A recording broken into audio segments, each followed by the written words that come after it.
coming down the shopping street. Your shorts and legs and gasoline.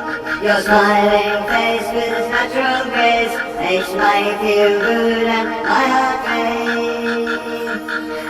Come on, let's join the magic show.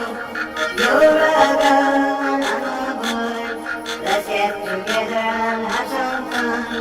But must we forget the supreme... We are in Oxford Circus, central London, and I've happened upon our good friend Nicolas Riddihough. Oh. Nice to meet you again. How'd you do? Nice to meet you all again. So we met up at Stonehenge last time. Yeah. And that was out in the spiritual fields of Avesbury. What's it called? Avesbury? Salisbury Plain. Salisbury Plain. It's a very spiritual environment. Yeah, We're discussing parasociology. Yeah. And now we're here in London, and my question to you is, how does this idea of parasociology fit in with the city environment? Well, this is Oxford Circus. Like at Stonehenge, parasociology prompts us to ask serious questions about humanity. What is a human being? Actually, parasociology defines human being in terms of three things: body, mind, and spirit. At Stonehenge, we were focusing more on the spiritual aspect of humanity. And here, we see predominantly body and mind activities, and less of the spiritual activities. So it's very interesting. So parasociology looks at the world differently than a commercial, consumerist viewpoint that the city maybe espouses. Human beings, naturally, they're looking for happiness like the animals. But animal society is satisfied by these four things: eating, sleeping, sex, and defending. But human society, it has this psi factor, the spiritual factor, which needs to be satisfied. You see? Are we really satisfied by this commercial culture? This cult of shopping, if you like. Consumerism. Why do we see so many wars or financial problems, pollution, diseases, coming from an emphasis on this bodily culture? So parasociologists, I'm trying to figure out what can we add to human society? How can we educate human society so people, the whole man, complete man, can be satisfied. The spiritual side also.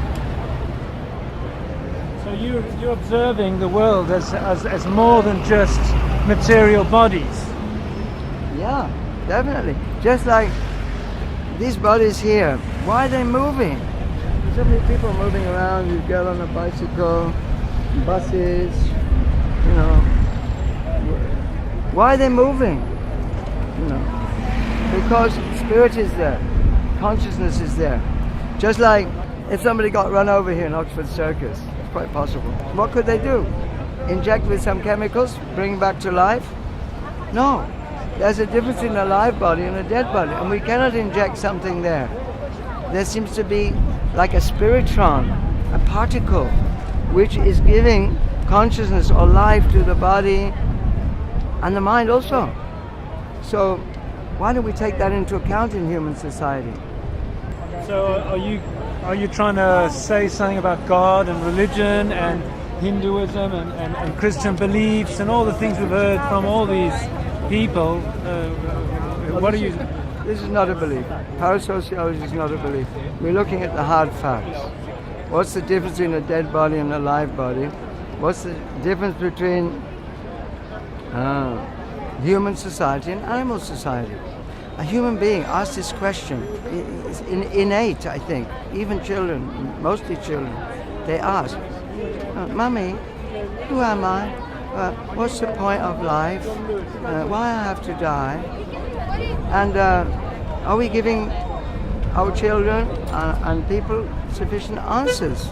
Even Hindu, Christian, Muslim, are they giving any scientific education in these things so that people can satisfy their psi propensity, their spiritual propensity? Just like, let me give a simple example. You take a fish out of the water, out of the River Thames. Now, you give a fish a cup of tea, this is a joke, of course, give a fish a nice, beautiful Mrs. Fish, give a fish, a nice worm, but it's out of the water. Will the fish be happy? So, all evidence is that we are consciousness. Without consciousness, these bodies don't work. They're machines. But just like this bus, a bus is a machine, but requires a driver. These cars, this bicycle requires a driver. Without a driver, the bicycle just fall on the ground. So why don't we recognize this fact that without consciousness, a particle of consciousness which can live at the time of death, all these bodies are useless. So looking at the world philosophically is what you're doing, really. You're analyzing what you see around you, which is unlike the animals. You don't believe animals look at the world philosophically. We're seeing the world analytically. We want to see the whole picture, holistically. Now the planet's in danger because we're seeing, synthetically. We're trying to add this to this and this, trying to figure out the whole. Why don't we see the whole picture? Matter, spirit, and mind. Why don't we see the whole picture? And then we can find solutions to problems of modern society. Why are people fighting? Why people are not satisfied? Why there's still poverty? Why there's pollution, shortage? Maybe we're forgetting the essential factor, the psi factor in human society, the spiritual factor. It has nothing to do with Hindu, Muslim, Christian. They seem to be, often they're failing, these so-called faiths. Because after all, we don't have French mathematics, we don't have Russian mathematics, we don't have German mathematics these days. We have mathematics is a global culture. So we can have a science of spiritual knowledge which can direct human society so that people can be happy. That's parasociology. Do you have a distaste for modern civilization as it is? Is there something wrong in producing all these wonderful goods for people and creating the standard of living that we have? Do you want us to go back to medieval days and an agrarian lifestyle? To the Stonehenge? Yeah. That's impossible. But now all the media, all the communications networks can be utilized for educating people in self-knowledge, self-realization. So the propensity to enjoy on the spiritual platform can be satisfied.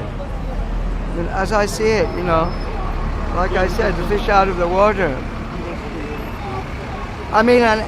We're a bit like ants, aren't we? If you look at an ant's nest, you see many people running around, and the ants know what to do. But do human beings really know what to do? We have like a big ant's nest. It's like, lots of ants running down here. But ants, are doing very well on this planet. They're peaceful, they're satisfied, they're organized. But how is it we're not able to utilize, our animal propensity, our insect propensities? Parasociology is saying that we must satisfy our spiritual propensities, the conscious propensities. For instance, to love. We have to love someone. But because everything we see is temporary, our spiritual loving propensity. Let me make a point here.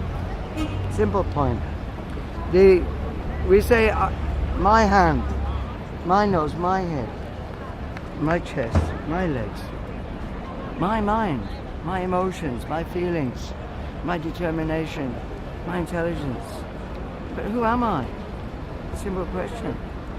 What am I? What is this observer that is seeing all these things, the body and mind? So this parasociology says is the psi factor. This is me. I'm actually different from this body. And although the body is changing from childhood, see, sometimes you see children here, not many children here, They don't bring the children to the street. There's a little boy here, and he's a young boy, but he'll grow up to be an old boy, an old man. But he'll still feel the same I-ness, me, that he did when he was a baby. So the body is changing, but the self is permanent. So the self is permanent. How can the self be satisfied in a temporary environment? One day this whole city will be gone. There's so many civilizations that come and gone. Rome, Roman Empire, Mughal Empire, and maybe the British Empire is going, and American Empire. It'll be finished. But the loving propensity, the propensity for the soul to love others, is not satisfied in a temporary environment. We may love our body, and today we may put on the latest, jeans with holes in them, buy the latest shoes, the latest miniskirt, the latest shorts. But just like the fish out of the water, will that satisfy our real self? This is what I'm researching in parasociology. What is it that human society needs so that it becomes really satisfied? Is it more shopping, more gadgets? Are we just ants? It'll be satisfied by getting some sugar, No, human society has a propensity to go beyond this temporary world, because all evidence is that we're not temporary. Okay, because we see in this life, we're changing our body, but we're still the same. Spirit is irreducible. There is this element of a human being which is irreducible. And this would explain how the whole universe is being sustained. There can be a great spirit of which we are part of. So, I'm investigating this in an objective way. I'm not a religious fanatic. I want to look at things objectively. That's the way I've been trained. So actually you're saying that the self is something different than this body. But scientists will say that the self is just something that exists in the brain, isn't it? Well, then why they don't just inject something in the brain? If the self is matter, and after so many years of modern science, why don't we just inject something in the brain and bring life back? Here we go, Hare Krishnas are here. What are they doing here? Oh wow. Hey, look at them.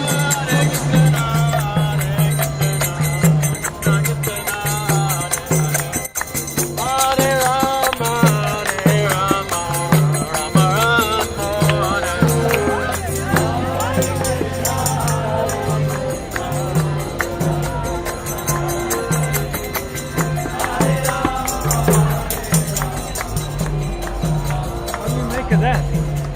Wow. The shades of Stonehenge, right? Yeah. I didn't expect to see them. But as I said, they look pretty happy. Looks like they've got something there worth investigating, no?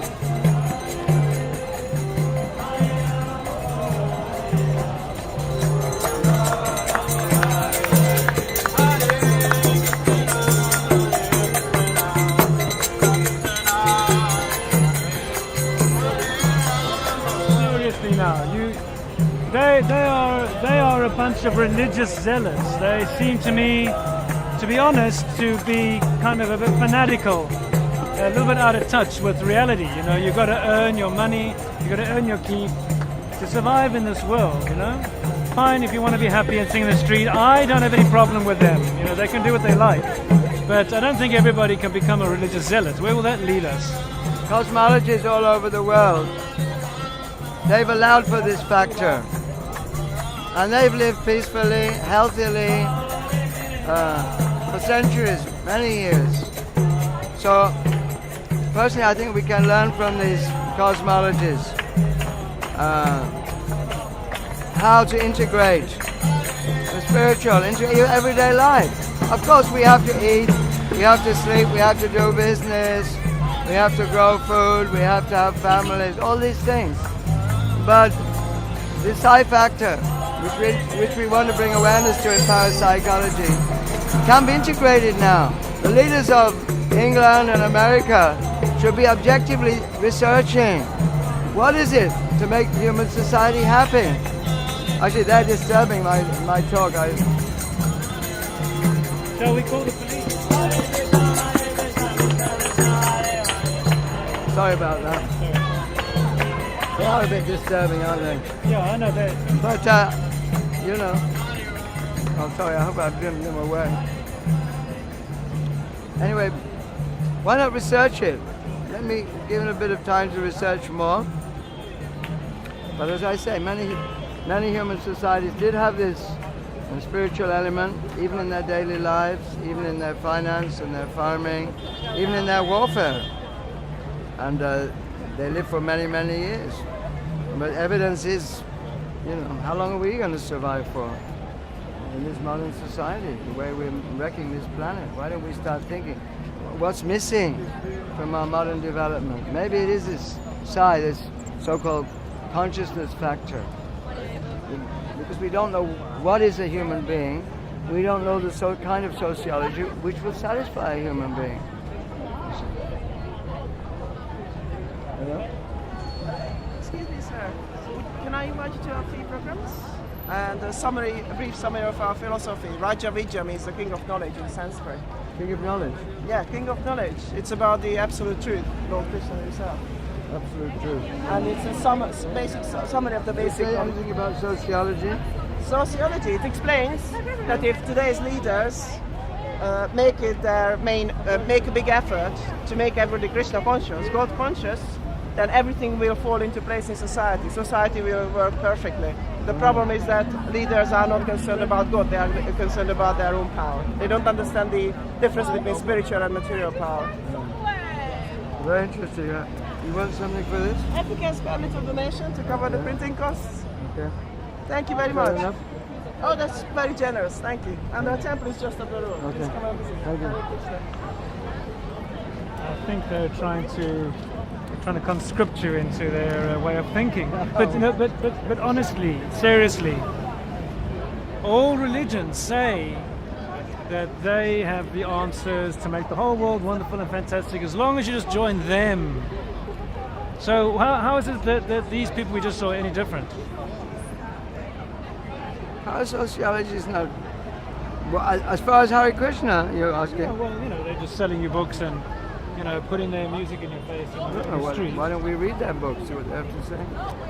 I think we should investigate the knowledge that they're giving. Okay, they say it's the king of knowledge. You know, let's investigate. I'm willing to investigate. We have to be open-minded as scientists. We can't think in terms of Christian, Hindu, Muslim. Wherever there's knowledge of reality, we should be willing to go there. You know, this paradigm that matter has given birth to consciousness. What's it doing to human society? This kind of paradigm. For thousands and thousands of years, it's been a paradigm that actually consciousness is primary. After all, unless we're alive, what can we perceive in this world? Because first of all, we're conscious of myself, we can be conscious of other things. We're observing, we're the observer. So this paradigm, the body is aware. There's no evidence, you know. Where's the evidence that dead matter, like this, Oxford Street, where's the evidence that Oxford Street is alive, has consciousness?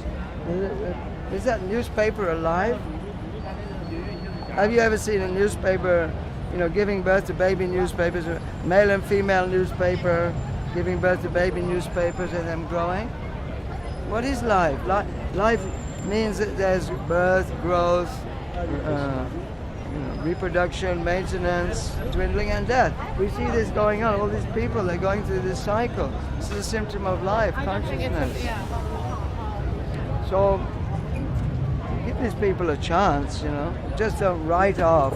Just because they dance in the street, it doesn't mean we should just write them off. think we should give everyone a chance to give some input to save humanity from, many people say destruction. How are we going to survive in this 21st century? So many doomsday people. Prophecies, yeah. Huh? Like doomsday prophecies. There's going to be a massive kill shot from the sun, and it's going to blow us all up. And 2012 didn't happen, so. Anyway, that may be true, but it's a fact that this body will die, isn't it? Isn't it a fact? All these people here, one day there'll be dead bodies. They'll be in the morgue. They'll be in the fire. There'll be bones in the ground. So. Is that all that us leaders of human society care about? That they're going to work hard in the factory to get money to... What about the future? What legacy are we going to give to future humanity? If we just tell them that after life, everything is... After the body is dead, everything's dead. Is that realistic? I don't think it's realistic to deny consciousness is permanent. And when the body is temporary and the mind is, temporary, why ignore the fact that consciousness is not temporary? We've lived I give the same example again. Once we were a child and we were young. We're not changing. My identity doesn't change. The body changes. So this whole city may change, may go underwater. There may be earthquakes, there may be fire. But this spiritual concentration of energy, actually, spiritual energy, will never die. So if we want to develop human society, why don't we overcome this death? Why leaders don't put their mind so that people can be overcoming impending death? Why we always have to live in fear of death? Why can't we find a way in human society so that we can overcome death? Isn't this reasonable? Why do we have to pretend we're not going to die? And just, like fool's paradise. Just like, sometimes you see a goat. When I visited India, you see a goat, right? And it's at the butcher's shop. And on the slab, there's a goat's head. And the other goat is just eating the grass, right? And the other goat is eating the grass. He's happy. He's even having sex with another female goat. But his brother's head is on this slab, dead. So is human society not to... How can we just pretend we're goats? We're not. We have intelligence. We can think, let me solve this problem. Why do I have to die? Why do I have to grow old? Why? And maybe wisdom knowledge like this, I don't know, I haven't read it, not yet, but there are many wisdom books that are giving explanation how human society can develop and overcome this birth and death. It's very interesting. But I think we should incorporate this knowledge in managing our modern societies in America and England. But people can be happy, why not? It doesn't have to be fanatical, fundamental stuff. Maybe all we have to do is, chant Hare Krishna. I don't know. They seem happy enough. Thank you very much. Thank you very much, Nicolas. It's been quite revealing once again. I expect you'll think I'm a Hare Krishna now. Well, you know what? I don't judge people. I think it's okay. You can be who you are. Well, actually, it was a real surprise to me that the Hare Krishnas came across like that. I wasn't expecting it, I should tell you the truth. But this is Oxford Street, The three most popular things when you ask a tourist. They want to see Big Ben, they want to see the change of the guards, and they want to see the Hare Krishnas. No. Really? Yeah. Just shows people have the inclination, they want to go beyond just shopping. They want to shop for something, really worthwhile. We have to shop. Why not get something permanent happiness? Even if we shop for a bottle of whiskey, after a few hours we'll have a hangover and then we have to buy another one. Why not shop for something really valuable, permanent? that we can take with us at the time of death. And this we should incorporate in human society, I think. I'm investigating this, parasociology. It's the latest thing. Thank you. Thank you very much, Nicholas. Nice to see you. Travel safely. Bye. It's hard to say where the feelings come from. I'm just a puppet thing moved along. When will I see how to get free? Who's pulling the strings and making me me? Making me me? Making me me? I saw you coming down off the tree. Your shorts and legs and that's on me. Smiling face with its natural grace makes me feel good and my heart prays. I'll get a job and we'll get a place. We'll have a car and travel so far. We'll have some kids and send them to school. We'll watch TV and be oh so cool. Come on, let's find out what they come. You're a girl and I'm a boy. Let's get together and have some fun. But must we forget the supreme magician, supreme magician.